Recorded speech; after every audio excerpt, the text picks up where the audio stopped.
excuse, telling her she had worked hard and should go rest. He offered to order takeout for dinner, and she agreed before heading to her room. Once inside, she collapsed onto her bed, completely exhausted. She knew that breakthroughs were mentally draining, requiring a lot of concentration. She felt more tired than if she had stayed up for a month straight. Lying on her bed and scrolling through her phone, she felt a sense of relief.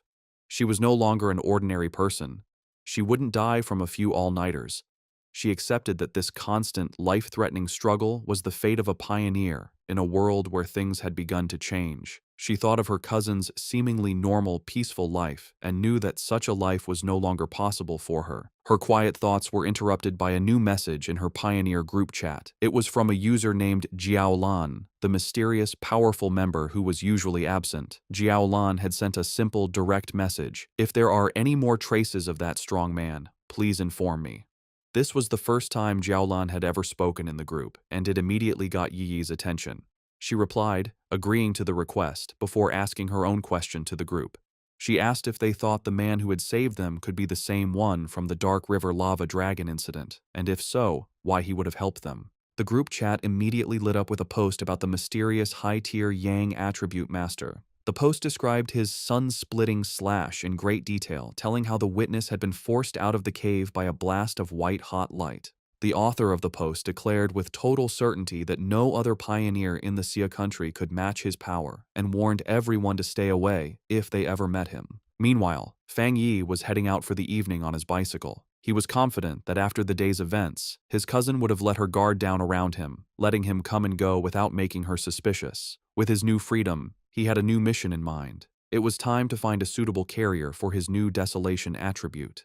He knew that this power was most compatible with plants, and he pedaled off into the night to begin his search. As he rode through the night, Fang Yi thought about the best way to use his newly acquired desolation attribute. He knew that despite its power, it was still a bad attribute at its core, based on destruction and decay. He worried that putting it on his own body could lead to bad reactions. Furthermore, he was concerned that its evil nature might conflict with the good, purifying power of his thunder attribute. He decided that the best solution would be to find a carrier for the attribute, something like the strange vine itself. He guessed that the original vine monster had been born when a regular plant sensed the return of rich spiritual energy and chose to evolve, creating the desolation attribute as a way to gather more power. With this in mind, a plan began to form in his mind. With a confident smirk, he knew exactly where he needed to go. He followed a moonlit road, guided by a sign pointing toward the forest park.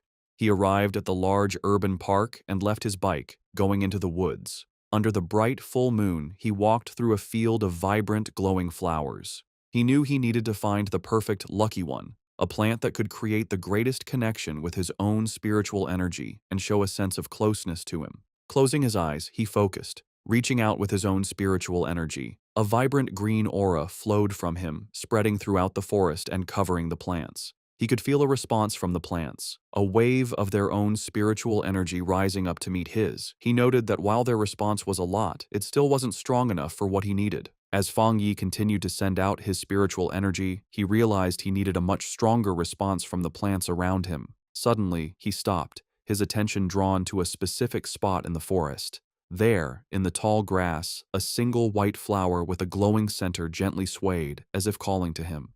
He wondered if this was the one he had been searching for. He approached it carefully and reached out his finger. As his fingertip touched it, the flower's petals closed around it, and he could feel it absorbing the spiritual energy he was giving off. The flower then bloomed again, seemingly happy, as if it had just had a good meal. Fang Yi knelt beside the flower, a small smile on his face. He noted its strong spirituality. Though it was just a plant, it had reacted to his touch like a greedy puppy, eagerly eating his spiritual energy and then rubbing against his fingers for more. He knew he had found his carrier. Out of the entire forest, this small flower had the strongest reaction to his aura, making it the perfect container for the desolation attribute. He told the flower that it was the chosen one and asked if it was ready. Without waiting for an answer, he unleashed a vortex of green spiritual energy, focusing it entirely on the small white flower. A system window appeared, asking for confirmation. "Do you want to forcibly implant the desolation attribute into this plant?" With his eyes glowing a vibrant green, he gave his consent. A brilliant light erupted from his hand as the flower began to transform, its petals opening into a much larger, more complex,